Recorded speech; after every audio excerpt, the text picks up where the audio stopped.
felt like the rules of society were just completely rewritten while you weren't looking? Right, like overnight almost. Yeah, exactly. Like the bedrock institutions that built the modern world were just, quietly captured, entirely reprogrammed, and suddenly you find yourself left completely out of the equation. Oh, for sure. It's a really common feeling right now. It is, yeah. And I mean, if you are a man trying to navigate today's cultural landscape and you feel, like on a visceral level, that the system is rigged against your very biology, you are definitely not alone. No, absolutely not. So today we are exploring this highly controversial, totally uncompromising blueprint that claims to explain exactly how that happened and, well, more importantly, how the author believes you can actually fight back. And it is a dense blueprint, let me tell you. It really is. So before we get into this immense undertaking, please take a moment right now to like and subscribe to this deep dive. Definitely do that. And I want to explicitly urge you to check out Amazon Kindle and Google Play Books to purchase today's subject material. We are reviewing the ebook called Neurostoicism, Override Emotions, Hack Reality, Reclaim Power by Conrad Riker. Yeah, that title really sets the tone. It really does. Oh, and you're also going to want to follow at Conrad Riker on Substack for more updates on his work. Yeah, the timing on this book is just fascinating to me. How so? Riker's text is absolutely not your standard, feel good, find your center kind of self-help manual. Right. No, not at all.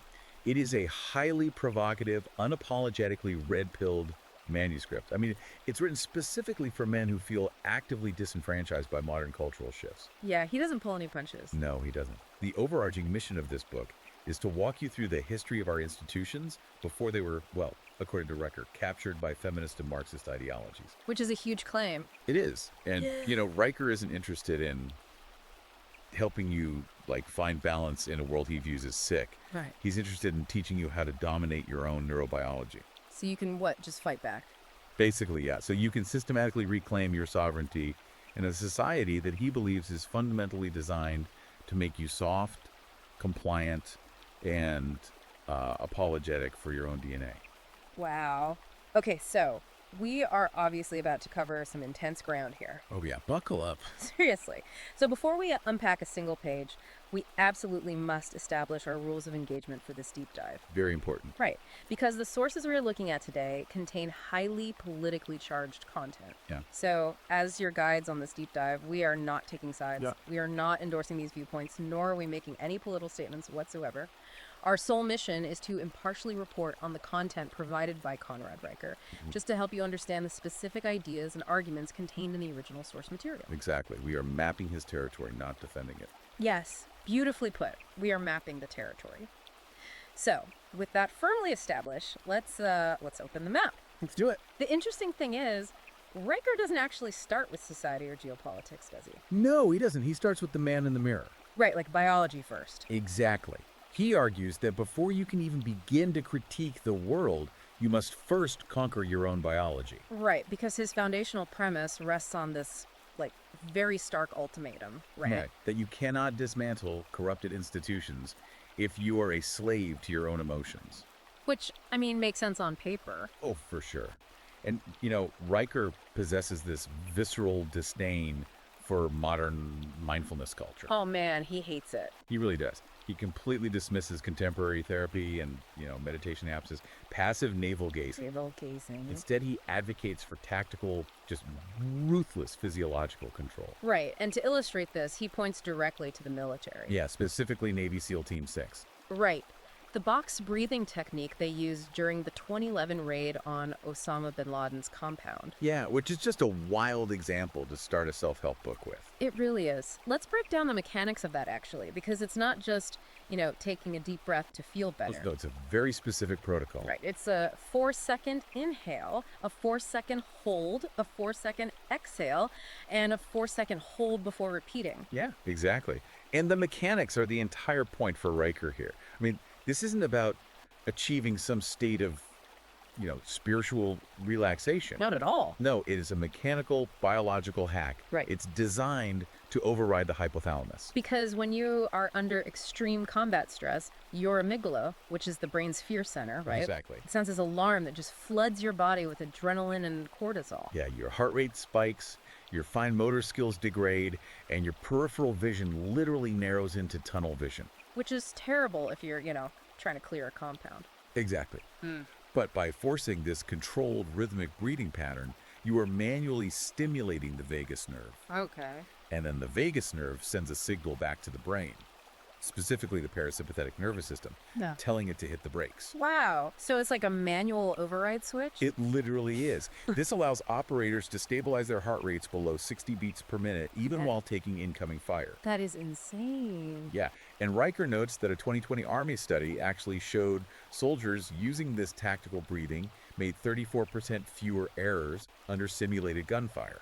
See, I love the way he frames this. Riker is essentially saying that your brain is like a malfunctioning smartphone. Yeah, great analogy. Right, and modern therapy just tells you to accept the glitching screen, sit with it, and process your feelings about the glitch. Right, just like be present with the glitch. Exactly. But Riker is telling you to open the developer terminal and rewrite the firmware entirely. Yes. He wants you to treat feelings like literal software bugs. Yeah, he writes, and this is a quote, "Anger equals error 404. Lust equals corrupted file." It's so mechanical. It is. And to prove that logic must override emotion, he brings up this fascinating example of surgeons at Johns Hopkins, right? Oh, the pre-surgery checklists. Yeah. How they implemented those. Well, the Johns Hopkins example perfectly encapsulates his philosophy of logic as a scalpel. Right. Because operating rooms are incredibly high-stress environments. Yeah. I mean, if a patient's blood pressure suddenly tanks, the natural human response is panic. The amygdala takes over again. Exactly. But as Riker puts it, emotion is fast and stupid. Fast and stupid, wow. Yeah. Logic is slow, but it is ruthless and accurate. So by simply implementing a physical checklist, like literally writing down every single step of a procedure. Right, and forcing surgeons to mechanically tick off boxes before proceeding. Yeah, Johns Hopkins actually cut panic-induced errors by an astonishing 47%. Which is massive in a surgical setting. It's life or death. So the checklist basically acts as an external hard drive for the prefrontal cortex. Exactly. It offloads the cognitive burden so the brain doesn't have to rely on, emotional memory in a crisis. Okay, but I'm trying to picture the daily application of this. Right. Because it's easy for Riker to say, be like a Navy SEAL or be a Johns Hopkins surgeon. Sure, yeah. But how does he suggest the average guy actually execute this firmware update when he's just, sitting in gridlock traffic or dealing with a streaming boss? Right, because most of us aren't rating compounds. Right. Well, Riker addresses the daily grind through what he calls the fear worksheet and the sovereign's ledger. Okay, tell me about those. So he instructs men to systematically strip the phrase "I feel" out of their entire vocabulary. Wait, entirely? Like you can't say I feel. Entirely.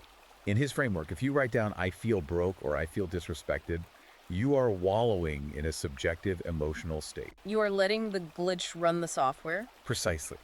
So he demands you translate that feeling into actionable code. Like what? Like instead of saying "I feel broke," you write "increase income by 8.3% monthly." Oh, wow. Or instead of "I feel disrespected," it's "establish firm boundary with superior." So it's totally objective. Very. And then the sovereign's ledger requires you to log 3 System 2 wins every single night. Okay, let's pause there because we need to unpack what he means by System 2. Sure. He's pulling directly from Daniel Kahneman's dual process theory of the brain here, right?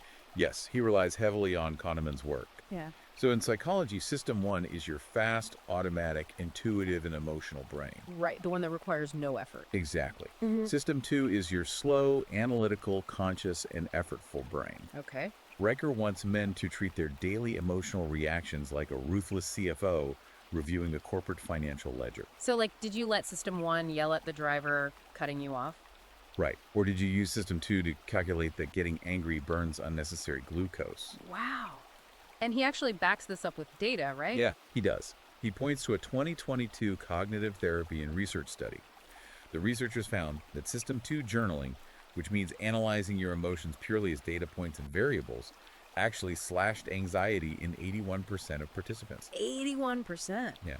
And conversely, participants who just vented their feelings in a traditional diary only saw a 43% reduction. So, for Riker, emotional catharsis is just a modern placebo. Exactly. He thinks venting makes it worse. Okay. And he takes this concept of starving out the emotional reactive brain even further when he targets the default mode network, or the DMN. Oh yeah, this part is intense. For anyone unfamiliar, the DMN is essentially the brain's idling engine. Right. It's this network of interacting brain regions like the medial prefrontal cortex and the posterior cingulate cortex that activate when you're not focused on the outside world. Yeah, when you're just zoning out. Exactly. It's responsible for that constant chattering inner monologue of self-doubt, daydreaming, rumination. It's basically like leaving 50 tabs open on your internet browser while trying to run a high-end video game in the background. That is a perfect analogy. Your brain's battery is constantly draining, just maintaining the anxiety. Right. And Riker argues that in the modern world, the DMN runs on cheap glucose like a spoiled toddler on a sugar high. A spoiled toddler, yeah. He insists you have to starve it out to gain biological sovereignty.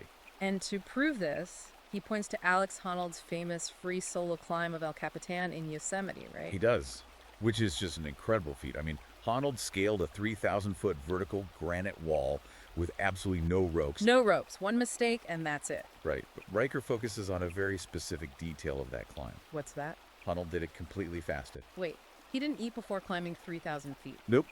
By not eating breakfast, Honnold forced his brain into a state of ketosis. Oh, interesting. Yeah, and ketones provide a much more stable, slow-burning fuel for the brain than glucose. Riker argues this metabolic shift was crucial for trading, neurotic, DMN-driven second-guessing for pure reptilian precision. I mean, it's extreme, but the biological mechanism makes sense. It does. When you're dangling by your fingertips thousands of feet in the air, you literally cannot afford a single intrusive thought from your default mode network wondering if you, left the stove on. Exactly. One intrusive thought and you're dead. But obviously, not everyone is going to free solo El Capitan. Right. I wouldn't recommend it. Does he offer a protocol for the guy who just wants to turn off the mental chatter in his, living room? He does. For the everyday application, Riker points to Dr. Andrew Huberman's non-sleep deep rest, or NSDR protocol. Oh, I've heard of that. Yeah, it's a highly specific physiological practice. Basically, 10 minutes a day of laying completely flat, breathing exclusively through the nose, and systematically counting prolonged exhales. Okay, so it's not meditation. No, this isn't meditation in the spiritual sense at all. It physically reduces DMN hyperactivity by 31%. Oh, wow. Riker is absolutely adamant that this has nothing to do with, chanting mantras or lighting incense. It is strict neurobiology. And his warning here is pretty clear, right? Very clear. He says if you don't control the default mode network, it controls you. Right.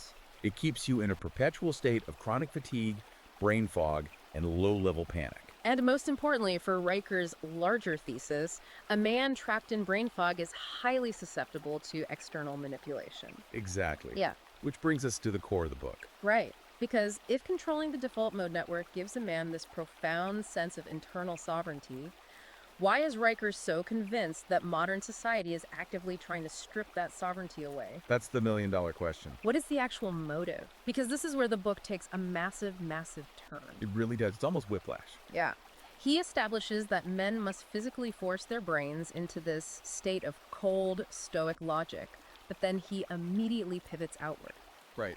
The book basically transforms from a biological self-help manual into a sweeping, aggressive, historical, and geopolitical critique. Yeah, he essentially argues that the loss of masculine logic is exactly what allowed modern institutions to be hijacked. And he traces this institutional capture directly back to Marxist ideology, doesn't he? He does, specifically pinpointing the year 1848. 1848, okay. Yeah, Riker quotes Karl Marx and Friedrich Engels from the Communist Manifesto, focusing on their explicit call for, and I quote, the abolition of the family. Which is a phrase people throw around, but he takes it very literally. Very literally.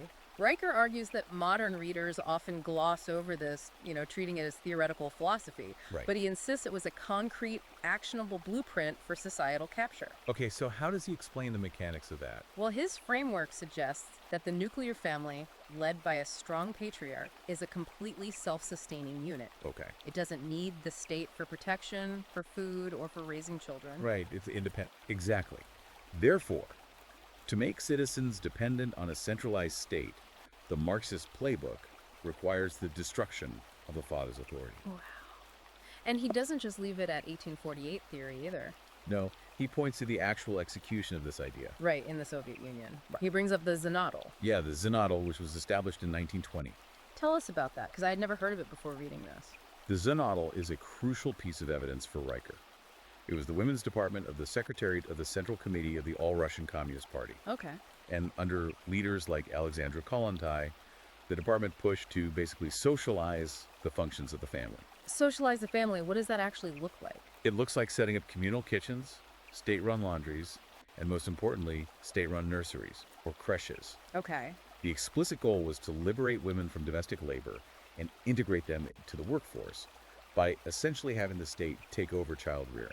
Right. And Riker argues this was a catastrophic attack to literally nationalize children. Nationalized children, yeah. That's his phrase. The mechanics of how we've used this are chilling. Because by replacing fathers with the state, he points out the sociological fallout. Right, the crime stats. Yeah, he notes that juvenile arrests for violent crime in the Soviet Union actually quadrupled by 1926. Quadrupled in just 6 years. Yeah, because, according to him, without the biological father enforcing discipline and modeling behavior, the state-run nurseries just completely failed to socialize young boys. And for Riker, this isn't just some, historical footnote. It is the definitive proof of concept. Right. When you destroy the patriarch, the state inevitably steps in to become daddy. But the state is a terrible father. Exactly. It can provide rations, but it cannot provide moral authority or biological mentorship. So Riker uses this historical lens to argue that this exact same strategy has simply been rebranded for the 21st century. Yep. And that rebranding is really fascinating to track in the book. Oh, yeah. He claims that modern concepts we hear every single day, like toxic masculinity, aren't valid psychological diagnoses at all. No, not according to him. He argues they are strategic pieces of linguistic propaganda. Yeah, engineered to disarm male authority, just like the Zenodal tried to do institutionally. Right. He even tracks down the etymological origin of the phrase toxic masculinity. I thought this part was super interesting. Me too. He points out that toxic masculinity didn't originate in a clinical psychology textbook. Right. It first appeared in 1986 in a Marxist feminist journal called Achilles' Heel. Yeah, Achilles' heel. And Riker uses that origin story to basically tell the listener that the very vocabulary being weaponized against them was engineered by political operatives, not doctors. Because Achilles' Heel was a publication aimed at exploring socialist and feminist politics around masculinity. Exactly. So Riker's interpretation is that the term was designed to pathologize natural masculine traits. Like aggression, stoicism, protectiveness. Yeah, labeling them as toxic to justify removing men from positions of power. And Riker looks at the modern corporate landscape through this exact same lens, right? Absolutely. He argues that modern human resources departments, with their endless classifications of masculine energy as, tier 3 microaggressions, are just the modern bureaucratic iteration of this Marxist playbook. Right. It's no longer the Soviet state taking your kids. It's the HR department taking your livelihood if you exhibit traditional masculine dominance. Wow. And to illustrate the real-world demographic stakes of this ideological war, Riker presents a very stark contrast in modern national policies. Yeah, this is where he brings in Hungary and Sweden. Right. So on one side, he examines Hungary under Prime Minister Viktor Orban. Okay, so Orban's government took a hardline stance against progressive family policies. Yes, very hardline. And instead, they rolled out massive financial incentives specifically to support traditional nuclear families. Like what kind of incentives? We're talking about a 10,000 euro tax break just for marrying, Wow. massive mortgage subsidies, and a policy where mothers who have 4 or more children are entirely exempt from paying income tax for the rest of their lives. Okay, those are staggering financial levers to pull. Yeah, they are. And Riker points out the results of this. He says Hungary's birth rates climbed from 1.25 to 1.55. Right, which is significant. It's a literal state investment in the patriarchy, or, well, at least the traditional family structure. Right, and then Riker holds up Sweden as the counterexample, the modern progressive ideal. Because Sweden has experimented heavily with gender-neutral parental leave. Exactly. Attempting to socially engineer a perfectly egalitarian division of child rearing. Right. But Riker looks at the data beneath the policy. He notes that despite the massive cultural push and financial incentives for men to stay home, 72% of those taking the parental leave were still women. Wow, so the behavior didn't really change. Not significantly. Furthermore, he highlights an 18% spike in male antidepressant prescriptions following the broader implementation of these gender-neutral societal shifts. Man. So Riker's conclusion from this data is brutal.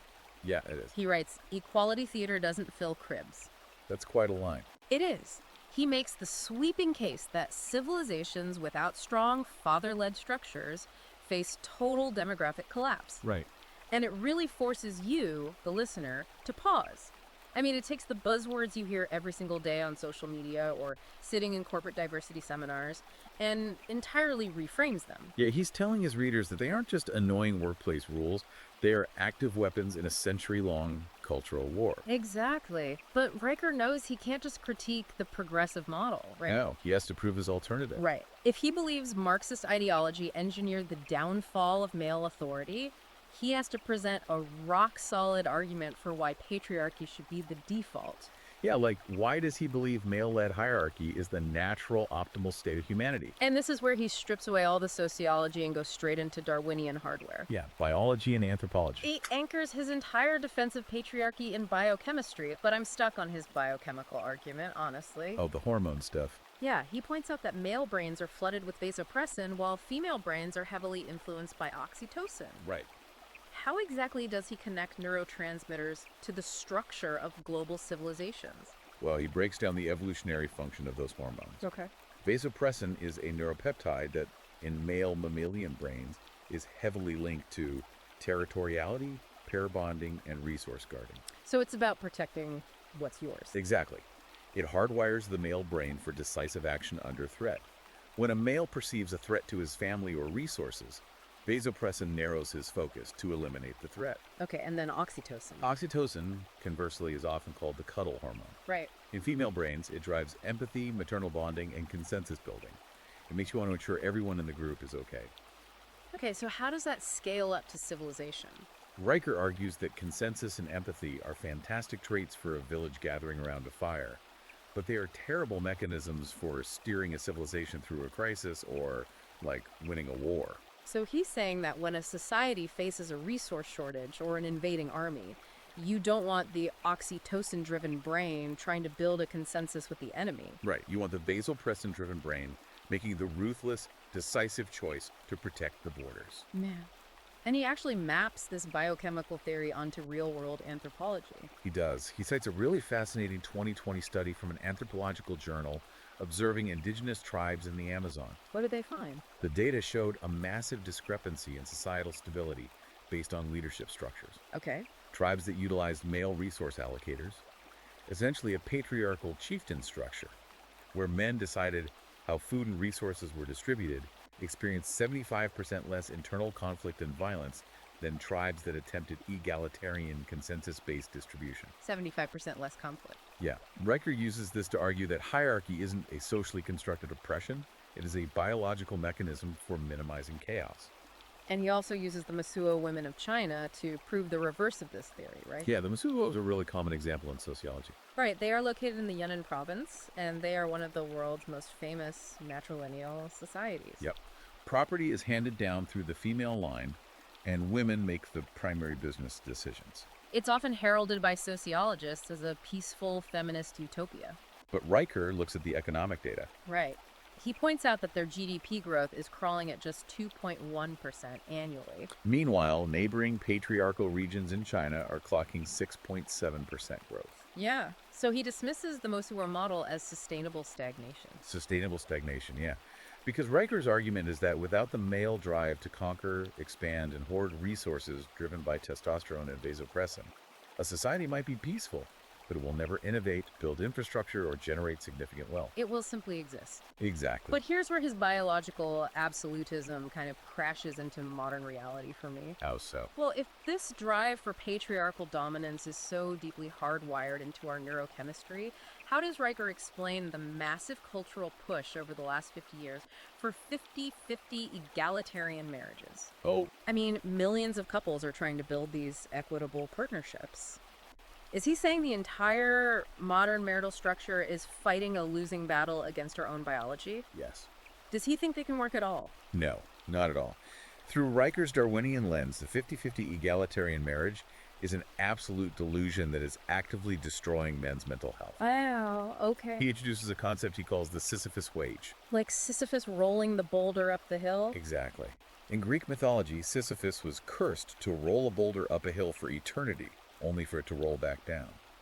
Riker argues that modern men are experiencing the Sisyphus wage. Which means what exactly? It's the profound psychological demotivation, depression, and even erectile dysfunction that occurs when their labor, stress, and sacrifices are not tied to leading a family and building a legacy. Oh, I see. Yeah, when a man is just a co-contributor rather than the patriarch, his biological reward systems just shut down. And he backs that up by pointing out that the 1950s divorce rate hovered around 25%, but skyrocketed to 35% in the post-feminism era. Right. He correlates the attempt at equality directly with the destruction of the marriage contract. So what's his solution? Because he advocates for an incredibly rigid household structure, right? Oh yeah, he calls them Spartan chore charts. Spartan chore charts. That sounds intense. It is. He demands strict role specialization based purely on biological optimization, completely abandoning the modern concept of fairness. But fairness doesn't matter. Not to Riker. In his model, men handle physical competence, security systems, financial warfare, and auto maintenance. Okay, and women? Women manage biological optimization, meal prep, and the internal environment of the home. Which, I mean, sounds completely archaic to modern years. Sure, it does. But he explains the neuroscience behind why he thinks blending these roles is disastrous. Right. He brings up the anterior cingulate cortex. The ACC, yeah. The ACC is the part of the brain that detects errors and monitors conflict. And Riker argues that when a household operates with blurred 50-50 lines, where every decision about who takes out the trash or who pays the bill has to be negotiated, it creates constant low-level friction. Yeah, he claims this constant negotiation literally activates the ACC in the exact same way that combat choices do. Wow. Flooding the home with stress hormones. Right. So by enforcing rigid patriarchal boundaries, you eliminate the need for negotiation, silencing the ACC and creating actual peace. That is a wild way to look at doing the dishes. It really is. And he extends this hardline stance on biological reality beyond the living room and directly onto the battlefield. Oh, right, the 2015 U.S. Army integration. Yes, the integration of women into frontline combat roles. Riker argues that if gender is just a social construct, as progressive institutions claim, then male and female soldiers should perform equally. But Riker points to the physiological data, right? While female recruit injury rates spiked an astonishing 300% compared to their male counterparts. He details the differences in bone density, VO2 max, fast twitch muscle fibers. And he tells this highly specific, very illustrative story about a female Marine captain. Oh, the Ruck March story. Yeah. According to Riker, this captain ordered her male recruits to carry 20% heavier packs for a ruck march in the name of equity, to balance out physical sizes. Right, trying to make it fair. But, as Riker says, the physics of the human body don't care about equity. Nope. She collapsed at mile 12 of a 20-mile ruck march, forcing the exhausted male recruits to carry her gear anyway just to finish the exercise. Yeah, Riker uses this anecdote to hammer home his point that reality, biology, and physics will always eventually cash the check that progressive ideology writes. And he doesn't just focus on male biology either. He dives deep into female psychology. Yeah, specifically focusing on the evolutionary concept of hypergamy. Explain hypergamy for us. Hypergamy is the evolutionary drive for females to seek out and mate with partners of higher status, greater competence, and superior resources. Okay, so marrying up. Basically, yeah. Yeah. Riker cites the work of Dr. David Buss, who is one of the pioneers of evolutionary psychology. Right. Buss's research demonstrates that across all cultures, women prioritize men who can provide and protect. And Riker pairs this with modern Pew Research data, claiming that despite decades of feminist conditioning, 68% of wives actually still crave strong patriarchal leadership in their homes. Yeah. He even brings up the current TikTok trend of Gen Z women secretly fantasizing about trad wife lifestyle. The trad wife trend, yeah. He notes that 61% of young women admit to wanting a traditional provider. So Riker argues that feminism didn't actually kill the biological desire for an alpha male. Right. It just forced women to lie about it in public while their biology secretly demands it in private. His ultimate conclusion on relationships is brutal, honestly. He really is. He believes that women fundamentally cannot respect or remain biologically loyal to a man who abdicates his leadership role for the sake of progressive appeasement. So, if patriarchy and male authority are the biological ideals, the necessary operating system for human flourishing, according to Riker, What happens when society successfully manages to remove it? What are the tangible, real-world consequences of treating masculinity like a disease that needs to be cured? Right. And Riker points straight to the modern fatherhood crisis. The statistics he pulls from the Department of Justice are staggering. They really are.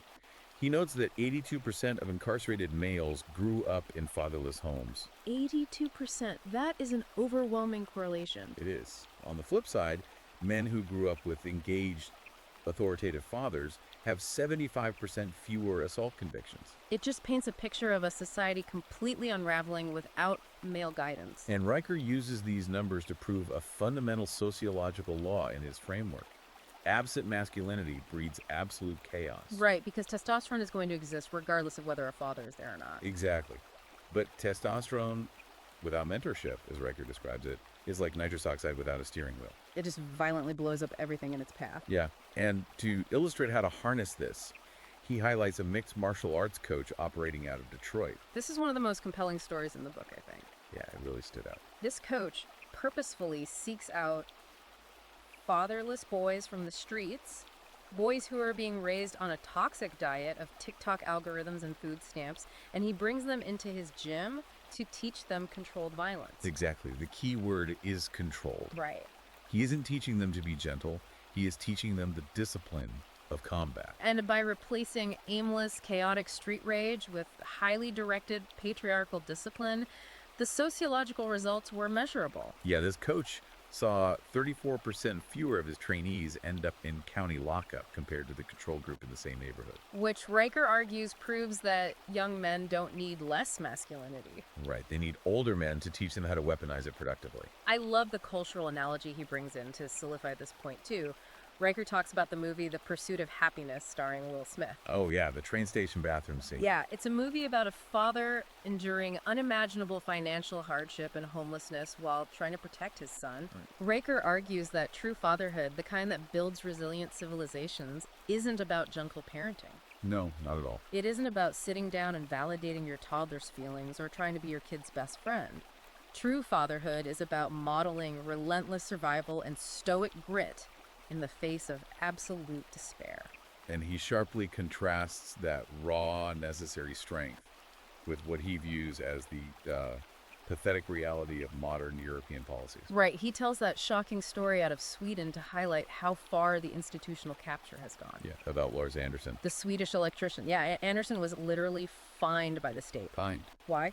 Because he bought his young son a toy truck and was teaching him basic carpentry in their garage. Just a dad doing dad things. Right. But the Swedish government intervened, labeling the act as forcing gendered labor upon the child, which apparently violated their strict gender-neutral parenting statutes. The idea that a father can be penalized by the government for teaching his son how to use a hammer is wild.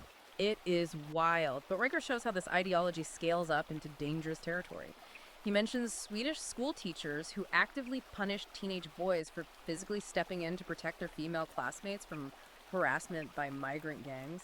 Yeah, the teachers actually labeled the boys' protective instincts as toxic masculinity. And Riker unpacks the terrifying thesis behind these anecdotes. That when a society pathologizes male protection, when it tells boys that their instinct to fight off a threat is a sickness, it leaves the entire society defenseless. Wow. The women, the children, the institutions are all left vulnerable. He views state-mandated gender-neutral parenting not as a progressive evolution, but as literal cultural arson. Cultural arson. That's a strong phrase. And this leads directly into Riker's deeply controversial stance on transgenderism, doesn't it? It does. He frames the widely reported 41% suicide spike within the trans community through a completely different lens than mainstream sociology. Right, because modern institutions frame that suicide rate as a tragic failure of societal acceptance. Yeah, that society isn't affirming enough. But Riker totally rejects this. Totally. He frames it as a tragic mass psychosis induced by a medical and cultural establishment that is actively severing human consciousness from biological reality. And it's important to note how Riker builds this argument. I mean, he believes that when you tell a generation they can opt out of their biological hardware, you induce profound psychological suffering. Right. And to prove that institutions are enforcing this psychosis, He points to the suppression of dissenting voices. Yeah, like the Sussex University professor. Exactly. He details the firing of a philosophy professor at Sussex who simply published papers questioning gender ideology. And he also brings up the highly publicized arrest of Canadian pastor Artur Pawlowski, who was physically shackled and dragged away by police for quoting scripture at a public library event. For Riker, these aren't just isolated incidents of cancel culture. No, they are absolute proof of a coordinated institutional suppression. Right. He believes that the biological truth terrifies the people who are busy building kingdoms on Marxist lies. Because of this, Riker frames deeply personal family choices, like deciding to teach your son how to hunt or how to fix an engine, instead of letting him do TikTok dances in the living room, as literal acts of geopolitical defiance. Wow. Geopolitical defiance in the living room. Yeah. You aren't just raising a kid, you are fighting a covert war against the state. That framing is essential to understanding Riker's entire worldview, really. Oh, absolutely. He applies extreme existential stakes to the culture war. He genuinely believes that if you are not actively, ruthlessly engineering your own reality, the state will engineer it for you. And they will engineer you to be a subservient drone. Exactly. Which transitions perfectly into the final and I think most intense phase of his manual. The hacking phase. Right. Having diagnosed the disease, he details exactly how men can survive this cultural arson. To reclaim their sovereignty, Riker argues men must adopt superhuman levels of discipline. They have to hack time, biology, and reality itself. This is where the book veers into incredibly sci-fi territory, but what's fascinating is how he attempts to ground it in hard science and physics. Yeah, quantum hacking. Right, he calls it quantum hacking. He starts pulling from quantum mechanics, specifically referencing white papers from CERN physicists regarding the double slit experiment. Okay, remind me what that is. In quantum physics, there is a phenomenon called the observer effect, where the mere act of observing a subatomic particle changes its behavior. Right, observing changes the outcome. Yeah, and Riker extrapolates this from the subatomic level to the macro level. He argues that intense, focused human intent can physically manipulate the probability of matter and outcomes. Which honestly sounds like the secret for tech bros. It does a bit, yeah. But he ties it to neurology. He brings up Mike Tyson. Oh, the 1986 title fight. Yeah.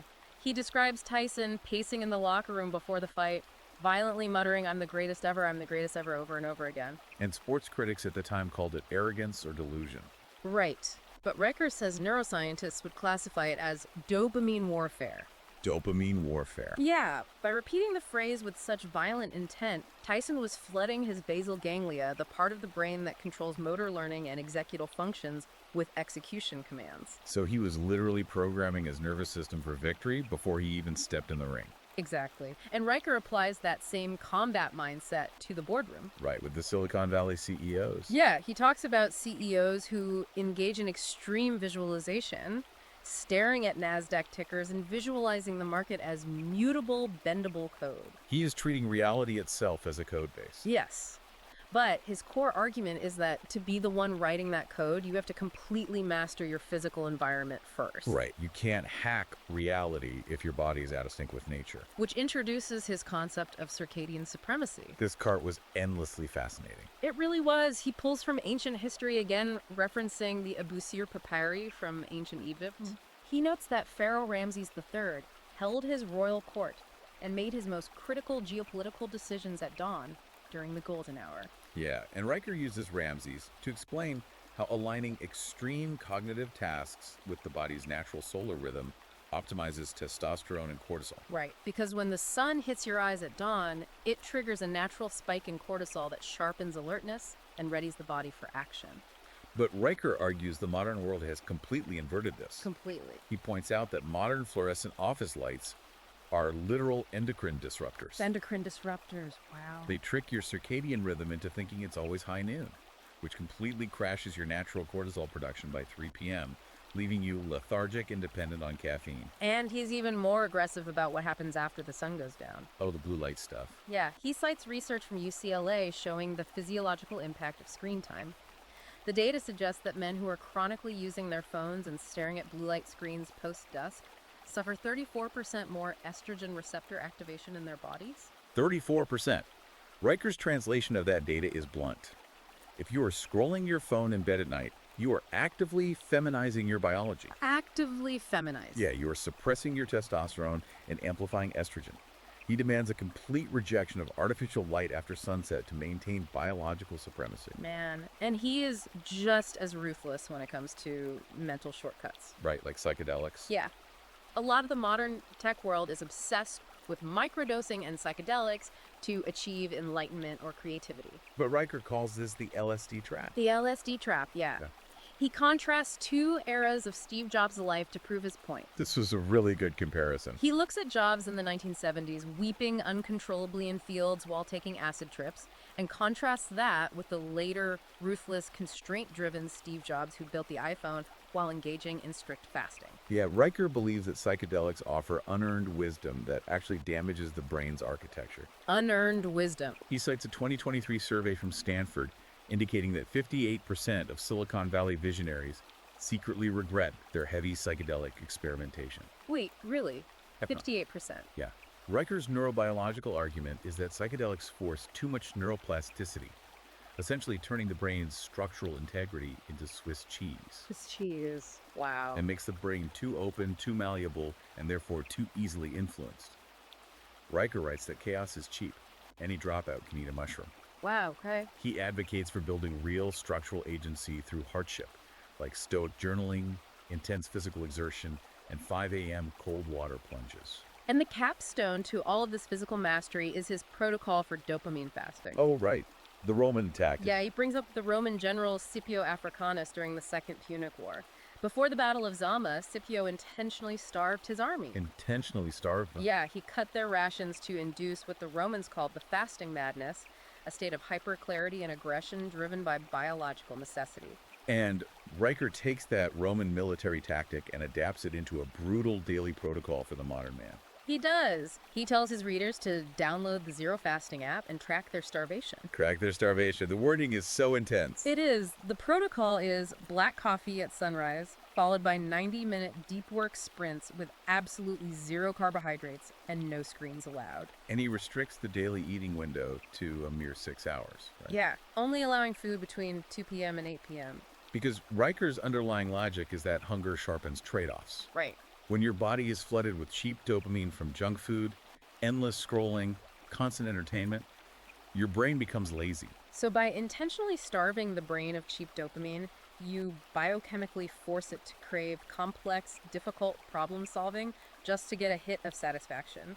It is an incredibly intense synthesis. I mean, he is tying together ancient Egyptian solar time management, Roman military fasting protocols, quantum physics from CERN, and neurobiology. Yeah, it's a lot. He's essentially saying that reality is a programmable code base. Right. And if you don't write the code yourself through brutal discipline, physical fasting, and emotional stoicism, then the Marxist progressive institutions will write the code for you. And if they write it, they will write you out of the program entirely. Exactly. That is Riker's ultimate, uncompromising conclusion. As he puts it in one of the book's final chapters, nobility isn't inherited, it's engineered. It's engineered. He believes that by mastering the physical environment through strict sunlight exposure, fasting, cold plunges, and maintaining rigid hierarchical family structures, a man reclaims his biological sovereignty from a society that was purposefully designed to make him soft, compliant, and depressed. Wow. Okay, let's take a breath and recap this immense and intense journey we've just been on through Riker's worldview. Good idea. We started at the micro level, looking at hacking the amygdala with Navy SEAL box breathing and starving the default mode network to achieve a state of cold reptilian logic. We then zoomed out to explore his historical argument that Marxist ideologies deliberately dismantled the nuclear family, inventing terms like toxic masculinity to capture modern institutions and make citizens dependent on the state. Yeah, the societal capture. From there, we examine his Darwinian defense of patriarchy, using endocrinology to argue that male role specialization is a biological mandate for survival, and looking at the devastating real-world costs of fatherlessness. Right. Finally, we unpacked his extreme protocols for quantum hacking, dopamine fasting, and circadian supremacy to architect an unshakable sovereign reality.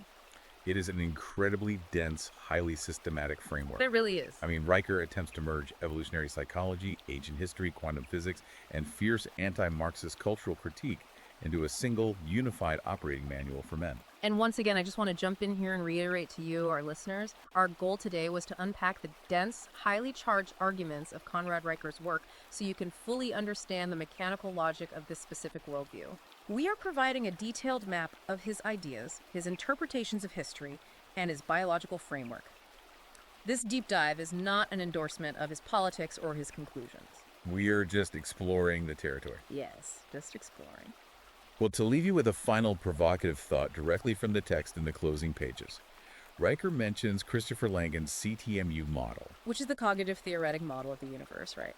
Exactly. This is essentially the theory that reality is a self-processing language, a system that responds to the information you feed it. Okay. Reicher uses this to argue that your legacy isn't poetry or memories, it's literal cryptography.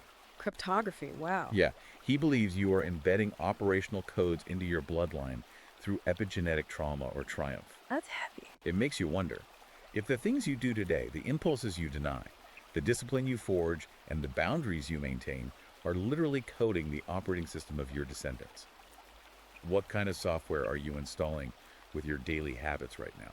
Are you building a biological and cultural legacy that survives the entropy of the modern world? Or are you just buffering excuses? That is a profound, heavy concept that will definitely stick with you long after you turn off the audio.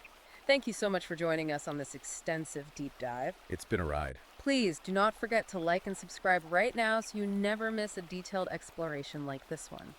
And remember, go to Amazon Kindle and Google Play Books today to buy the ebook Neurostoicism. Override Emotions, Hack Reality, Reclaim Power by Conrad Reicher to read these arguments for yourself. Yeah, definitely check it out. And be sure to follow @Conrad Reicher on Substack for his latest writings. Until next time, keep diving deep.